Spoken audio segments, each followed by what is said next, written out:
आज की कहानी है मेहनत रंग लाई। दिवाकर को एक ही मलाल था कि वे ज़्यादा पढ़ लिख नहीं पाए। अपनी इस कमी को लेकर उन्होंने घर वालों की आंखों में दूसरों के सामने शर्मिंदगी का एहसास देखा था। उसी शर्मिंदगी को गर्व में बदलना चाहते थे, लेकिन ये कैसे संभव हो सकता था। ठाणे के विधायक दिवाकर की कार में ड्राइवर के अलावा पिछली सीट पर दिवाकर, उनकी पत्नी मालिनी थी। पीछे वाली कार में उनके दोनों युवा बच्चे पर्व और सुरभि और दिवाकर का सहायक विकास थे। आज दिवाकर को एक स्कूल का उद्घाटन करने जाना था। दिवाकर का अपने क्षेत्र में बड़ा नाम था। पर्व और सुरभि अक्सर उनके साथ ऐसे उद्घाटनों में जाकर बोर होते थे, इसीलिए बहुत कम ही जाते थे। पर कार में स्कूल की काफ़ी चर्चा हो रही थी। काफ़ी बड़ा स्कूल बना था, सो आज फिर दोनों बच्चे आ ही गए। वैसे उद्घाटन तो किसी न किसी जगह दिवाकर करते ही रहते थे, पर स्कूल का उद्घाटन पहली बार करने गए थे। विकास ने भाषण तैयार कर लिया था। मीडिया थी ही वहाँ। मालिनी भी उनके साथ कम ही आती थी, पर आज बच्चे उसे भी ज़बरदस्ती ले आए थे। वैसे भी स्कूल की प्रबंध कमेटी ने दिवाकर को सपरिवार आने के लिए बार बार आग्रह किया था। विकास का भी यही कहना था, सर, ऐसे संपर्क बढ़ेंगे तो पार्टी के लिए ठीक रहेगा। टीचर्स होंगे, अभिभावक होंगे, आपका सपरिवार जाना काफ़ी प्रभाव डालेगा। कार से उतरते ही दिवाकर और बाकी सबका स्वागत जोर शोर से हुआ। स्कूल की प्रिंसिपल विभा पारिक, मैनेजर सुदीप राठी और प्रबंधन समिति के अन्य सदस्य सबका स्वागत करते हुए उन्हें गेट पर लगे लाल रिबन तक ले गए। दिवाकर ने उसे काटा तो तालियों की आवाज़ से एक उत्साहपूर्ण माहौल बन गया। दिवाकर स्टेज पर चले गए। दर्शकों की पंक्ति में सबसे आगे रखे गए सोफे पर मालिनी, विकास और बच्चों के साथ बैठ गई। विभा पारिक ने दिवाकर को सपरिवार आने के लिए धन्यवाद देते हुए एक बुके देकर उनका अभिनंदन किया। फिर उन्होंने अपने स्कूल के बारे में काफ़ी कुछ बताया। अभिभावकगण बड़ी संख्या में थे। स्कूल की बिल्डिंग वाकई बहुत शानदार थी। कैमरों की लाइट चमकती रही। दिवाकर से भी दो शब्द बोलने का आग्रह किया गया। दिवाकर माइक पर खड़े हुए। शिक्षा के महत्व, शिक्षा के विकास, नए बने स्कूल की तारीफ करके भाषण खत्म कर ही रहे थे कि एक मीडियाकर्मी ने पूछ लिया, सर, आपने शिक्षा के संदर्भ में बहुत बातें अच्छी कहीं। आप प्लीज़ अपनी शिक्षा के बारे में भी आज बताना पसंद करें। शर्मिंदगी का एक साया दिवाकर के चेहरे पर आकर लहराया। उनकी नज़रें मालिनी और अपने बच्चों से मिली तो उनकी आंखों में भी अपने लिए शर्मिंदगी सी दिखी। नपे तुले सपाट शब्दों में उन्होंने कहा, अपने बारे में फिर कभी बात करूंगा। आज इस नए स्कूल के लिए, इसके सुनहरे भविष्य के लिए मैं शुभकामनाएं देता हूँ। बच्चे यहाँ ज्ञान अर्जित करें, सफलता पाएं।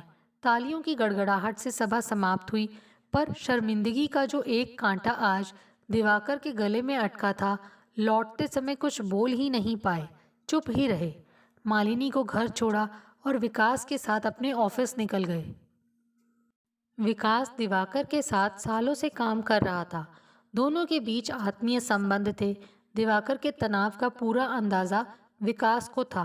वह समझ रहा था कि अपनी शिक्षा पर उसे सवाल दिवाकर को शर्मिंदा कर गए हैं। पूरे रास्ते दिवाकर गंभीर विचारों में डूबे रहे। विकास भी चुप ही रहा।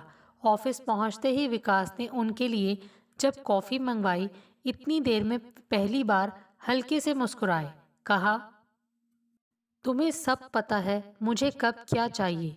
विकास भी हंस दिया। चलो सर, आपने कम से कम कुछ बोला तो। आप इतने परेशान ना हो। खोद खोद कर सवाल पूछना मीडिया का काम ही है, और यह पहली बार तो हुआ नहीं है। पर आज आप इतने सीरियस क्यों हो गए? एक ठंडी सांस ली दिवाकर ने। बहुत कुछ सोच रहा था। विकास, मुझे तुम्हारी हेल्प चाहिए। हुक्म दीजिए सर। तुम तो जानते हो, बहुत गरीबी में पला बड़ा हूँ। गांव से काम की तलाश में यहाँ आया था और अपने ही प्रदेश के यहाँ के विधायक के लिए काम करता था। उनकी मृत्यु के बाद बड़ी मेहनत से यहाँ पहुँचा हूँ। आज लोगों की नज़रों में अपने लिए उस समय एक उपहास सा देखा तो बड़ा दुख हुआ। अपने परिवार की नज़रों में भी अपने लिए एक शर्मिंदगी सी देखी तो मन बड़ा आहत हुआ। सच तो यही है कि इतने बड़े स्कूल के उद्घाटन में जाकर स्वयं कम शिक्षित रहकर शिक्षा के महत्व और विकास पर बड़ी बड़ी बातें करना खुद को ही एक खोखलेपन से भरता चला जाता है। आज मैंने सोच लिया है कि मैं किसी दूसरे राज्य से पत्राचार के जरिए आगे पढ़ाई करूंगा। यहाँ किसी को बताऊंगा ही नहीं, मालिनी और बच्चों तक को नहीं। विकास को जैसे एक करंट लगा। सर, ये क्या कह रहे हैं? यह तो बहुत ज़्यादा मुश्किल है, असंभव सा है। कुछ भी असंभव नहीं है। मैं आगे पढ़ूंगा, तुम इसमें मेरी मदद करोगे और किसी को भी इस बात की खबर नहीं होनी चाहिए। सर, कैसे होगा? पढ़ाई कहाँ होगी? Books, college? आज तुम यही सब पता करो। मुझे अगर अपने क्षेत्र में सिर उठाकर लोगों से शिक्षा के महत्व पर बात करनी है तो उससे पहले मुझे स्वयं को सुशिक्षित करना होगा। जाओ, फौरन काम शुरू कर दो। विकास हाँ में सिर हिलाता हुआ उनके रूम से निकल गया। दिवाकर से मिलने कुछ और लोग आए हुए थे, वे उनके साथ व्यस्त हो गए। वे सब चले गए तो दिवाकर कुछ पेपर्स देख रहे थे। विकास उत्साहपूर्वक अंदर आया, उसे देखते ही बोले, क्या पता किया? बैठो सर, सब हो जाएगा। आप सिक्किम मणिपाल यूनिवर्सिटी से अपना फॉर्म भर दें। इसकी परीक्षाओं के कई सेंटर हैं, आप भोपाल चुन लें। वहाँ ऑनलाइन परीक्षाएं होती हैं। वहाँ आपको कोई पहचानेगा भी नहीं। आप अपना कोर्स, अपने विषय बता दें, मैं और भी डिटेल्स देख लूँगा। वाह, शाबाश कहते हुए दिवाकर अपनी चेयर से उठे और विकास का कंधा थपथपाते हुए उसे गले लगा लिया। आओ, अभी फाइनल कर लेते हैं। ध्यान रखना, तुम्हारे अलावा यह सब किसी को पता नहीं चलना चाहिए। निश्चित रहिए सर। विकास को दिवाकर ने हमेशा अपना छोटा भाई ही समझा था। उसकी पत्नी और एक बच्चा ठाणे में ही रहते थे। दिवाकर विकास का हर तरह से ख्याल रखते थे, तो विकास भी दिवाकर का बहुत निष्ठावान सहायक था। एक विधायक और एक सहायक के साथ साथ दोनों दोस्त भाई जैसे व्यवहार भी करते थे। दोनों ने बैठकर ऑनलाइन बहुत कुछ देखा, विषय चुने और सिक्किम मणिपाल यूनिवर्सिटी में पत्राचार से ग्रेजुएशन करने के लिए फॉर्म भर दिया गया। सब ठीक रहा। ऑफिस में ही बुक्स भी आ गईं। दिवाकर ने नई बुक्स को हाथ में लेकर बच्चे की तरह सहलाया। आंखें भीग गईं। उन्हें कभी पढ़ने का शौक था, पर साधन नहीं थे। फिर कुछ नया करने की चाह उन्हें मुंबई ले आई थी। अब उनके सामने एक नई राह थी, शिक्षा की राह, जिस पर उन्होंने अपने कदम उत्साहपूर्वक बढ़ा दिए थे। व्यस्त वे पहले भी रहते थे, सो मालिनी और बच्चों को उन्हें व्यस्त देखने की आदत थी ही। अब वे ऑफिस में बैठकर पढ़ने भी लगे थे। कभी पढ़ते, कभी नोट्स बनाते। उन्हें अपने जीवन में आए इस मोड़ पर बड़ा आनंद आ रहा था। जीवन एक नई उमंग, उत्साह से भर उठा था। विकास उनके इस मिशन में हर पल उनके साथ था। उनकी सेहत का, उनके खाने पीने का पूरा ख्याल रखता था। परीक्षाओं का समय आया तो दिवाकर के साथ भोपाल भी गया। परीक्षा काल में दोनों होटल में ही रहे। अब परीक्षा फल के इंतजार में दिवाकर बेचैन होते तो विकास हंस पड़ता। अपने क्षेत्र की समस्याओं के साथ जब दिवाकर अपनी पढ़ाई भी विकास के साथ डिस्कस करने लगे तो विकास मुस्कुराता हुआ उनका उत्साह देखता रहा। दिवाकर का जब रिजल्ट आया तो वे उस समय घर में ही थे। विकास रिजल्ट देखने के बाद उनके घर पहुंच गया। मिठाई का डब्बा मालिनी को देते हुए बोला, मैडम मुंह मीठा कीजिए। दिवाकर भी वहीं बैठे थे। बोले, क्या हुआ भाई? एक दोस्त का रिजल्ट निकला है सर, वह पास हो गया। कहते कहते विकास ने उनकी तरफ जिस तरह से देखा, दिवाकर उत्साहपूर्वक खड़े हो गए। विकास को झटके से गले लगा लिया। मालिनी हैरान हुई। अरे विकास, ये कौन सा दोस्त है तुम्हारा? है एक, पढ़ रहा है आजकल मैडम, बहुत मेहनती है। बढ़िया, इस उम्र में क्या पढ़ रहा है? ग्रेजुएशन किया है, और शिक्षा प्राप्त करने की तो कोई उम्र नहीं होती है ना। हाँ, यह भी ठीक है। दिवाकर ने कहा, तुम रुको, मैं तैयार होता हूँ, मुझे भी जाना है, कुछ ज़रूरी काम है। घर से निकलते ही दिवाकर ने कहा, थैंक यू विकास, आपको बधाई हो सर, आपकी मेहनत लगन रंग लाई है। चलो, अब एमए भी करूँगा क्या? विकास चौंका। हाँ चलो, ऑफिस पॉलिटिकल साइंस में अब एमए करूँगा। देखो क्या कैसे करना है सब। विकास उनका मुंह देखता रह गया। फिर एमए का फॉर्म भी भर दिया गया और फिर अपनी बाकी व्यस्तताओं के साथ साथ रात दिन से अपनी पढ़ाई का थोड़ा थोड़ा समय निकालकर एमए की परीक्षाएं भी दे दी। इस बार पढ़ाई ज़्यादा की गई थी क्योंकि दिवाकर को और पढ़ना था। शिक्षा प्राप्त करने का नशा गहराता जो जा रहा था। आगे एमफिल करने के लिए एमए में 55% अंक प्राप्त करने ज़रूरी थे। कहीं समय की कमी से पढ़ाई प्रभावित ना हो, इसलिए दिवाकर ने अपने आराम नींद के घंटे कम कर दिए थे। पार्टी के कामों के बाद बेकार की गप्पों निरर्थक बातों में बीतने वाला समय वहां से जल्दी उठकर ऑफिस में बैठकर खुद को किताबों में डुबोकर बिताया था। खूब नोट्स बना बनाकर पढ़ाई की गई थी। एमए में 60% अंक पाकर दिवाकर की खुशी का ठिकाना न रहा। विकास को लेकर कोर्टयार्ड गए। एक कोने में चल रहे गजलों के लाइव प्रोग्राम का आनंद लेते हुए विकास को शानदार दावत दी। उनके चेहरे की खुशी देखने लायक थी। विकास ने कहा, सर अब बस ना, और तो नहीं पढ़ना है ना? दिवाकर हंस पड़े। कहा, एम फिल। विकास कुछ न बोला, सिर्फ मुस्कुरा दिया। थोड़ी देर बाद कहा, लगता है आप सुरभि और पर्व से भी ज़्यादा शिक्षा हासिल कर लेंगे। उन्हें तो मुझे बहुत पढ़ाना है ताकि उन्हें किसी भी उम्र में जाकर कम पढ़ने का अफसोस कभी ना हो। अब तुम एमफिल के लिए डिटेल्स देख लो। ठीक है सर। दिवाकर के जीवन का एक सार्थक उद्देश्य था। अब मन ही मन उस पल का शुक्रिया अदा करते जब कार्मेल के उद्घाटन के लिए गए थे और अपनी कम शिक्षा पर शर्मिंदगी हुई थी।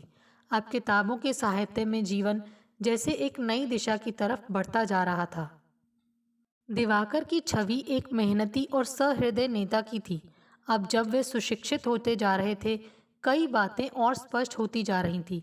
अपना समय शिक्षा के प्रचार प्रसार में लगाने लगे थे।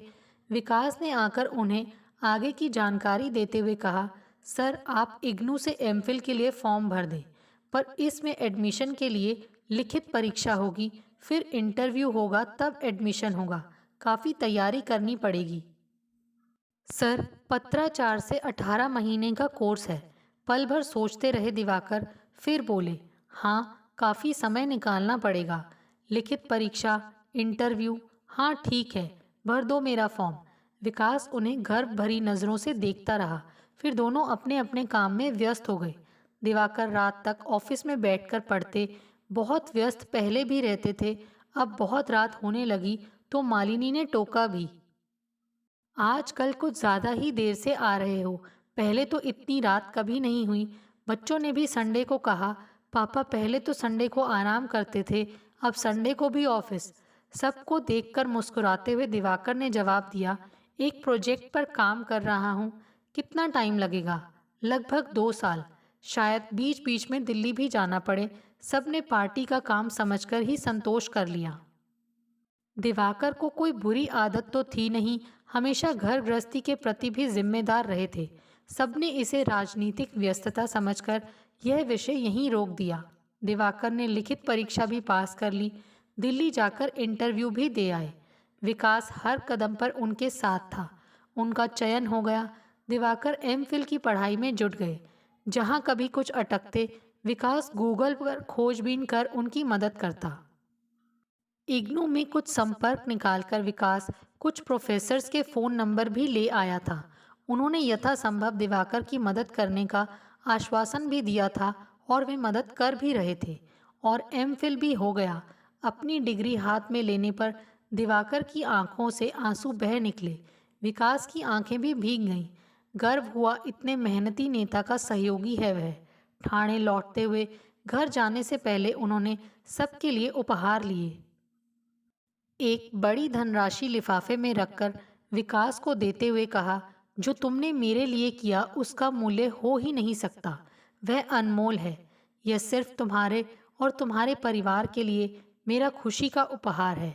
विकास हंसता हुआ बोला, सर आपने कई सालों से किसी स्कूल का उद्घाटन नहीं किया, मना कर दिया। 2 दिन बाद ही एक नए स्कूल के उद्घाटन के लिए बार बार आग्रह किया जा रहा है। चले, मज़ा आएगा इस बार, देखते हैं। सॉरी सर, मैंने आपकी तरफ से हाँ कर दी है। आपकी सफलता के लिए मैं सुनिश्चित था। अब की बार मीडिया को जो कुछ पूछना हो पूछ ले, मज़ा आएगा। खुलकर हंस पड़े दिवाकर। अच्छा ठीक है। घर आकर सबको उपहार दिए। उन्हें बात बात पर मुस्कुराता हंसता चहकता देख मालिनी और बच्चे हैरान थे। दिवाकर ने कहा, प्रोजेक्ट पूरा हो गया। अब तो बता दो कौन सा प्रोजेक्ट। नीलकंठ हाइट्स में बने अपने बंगले के गार्डन में बने झूले पर बैठते हुए दिवाकर बोले, 2 दिनों बाद एक स्कूल का उद्घाटन करूंगा, वहीं बताऊंगा, तीनों साथ चलना। मालिनी और बच्चों ने एक दूसरे पर नजर डाली। जाने की बात पर संकोच हुआ। मालिनी ने कह ही दिया, तुम ही चले जाना, हम क्या करेंगे। हाँ पापा, हमें भी अच्छा नहीं लगता। इस बार अच्छा लगेगा, इसकी गारंटी देता हूँ। तय समय पर सब नए स्कूल की बिल्डिंग की तरफ चल दिए। वही तरीके, वही स्वागत, वही मीडिया। जब उन्हें 2 शब्द कहने के लिए मंच पर बुलाया गया, इस बार कदमों का आत्मविश्वास देखते ही बनता था। पूरे व्यक्तित्व में कुछ खास नजर आ रहा था। स्कूल शिक्षा का महत्व बताकर बात खत्म की। आज फिर उनकी शिक्षा के बारे में भी पूछ लिया गया तो जवाब देने से पहले वे मुस्कुराए। विकास से नजरें मिली तो वह हंस दिया। फिर उन्होंने मालिनी और बच्चों पर नजर डालते हुए कहा, मैंने एमफिल किया है। मालिनी और बच्चों के चेहरे का रंग उड़ गया। स्टेज पर खड़े होकर दिवाकर इतना बड़ा झूठ बोल रहे हैं। यह मीडिया उनकी क्या गत बनाएगा, कितना अपमान होगा। दिवाकर कह रहे थे, कुछ साल पहले मुझे शिक्षा का महत्व समझ आया। मैंने पढ़ना शुरू किया तो पढ़ता चला गया। शिक्षा प्राप्त करने में जो आनंद मिला वह सब सुखों से बढ़कर लगने लगा। पहले बीए, फिर राजनीति विज्ञान में एमए और 2 दिन पहले ही दिल्ली के इग्नू से एमफिल की डिग्री लेकर लौटा हूँ। पढ़ाई हो गई, अब अपने क्षेत्र देश के विकास कल्याण पर ध्यान देना है। बच्चे को समुचित शिक्षा मिले, इस पर काम करना है। तालियों की गड़गड़ाहट से स्कूल का प्रांगण गूंज उठा था। उनकी नजरें मालिनी और बच्चों की नजरों से मिली। तीनों के आंसू बहे चले जा रहे थे, गर्व मिश्रित खुशी के आंसू। विकास तो तालियां बजाते हुए खड़ा ही हो गया था। कई लोग वाह वाह कर उठे थे। समाज को आज ऐसे ही मेहनती नेता की ही तो तलाश थी। दिवाकर के दिल को मालिनी, बच्चों और वहां उपस्थित लोगों के दिलों में अपने लिए जो भाव दिखे, उन्हें महसूस कर असीम शांति मिली थी। सालों की मेहनत रंग लाई थी। आज किसी की नज़रों में अपने लिए अपमान, शर्मिंदगी का नामो निशान नहीं था। अब वे शिक्षा, किताबों और ज्ञान की दुनिया की सैर से जो लौटे थे, तन मन पुलकित हो उठा था। दोस्तों, आपको हमारी ये कहानी कैसे लगी? प्लीज़ कमेंट्स करके बताइए। Thanks for watching this video.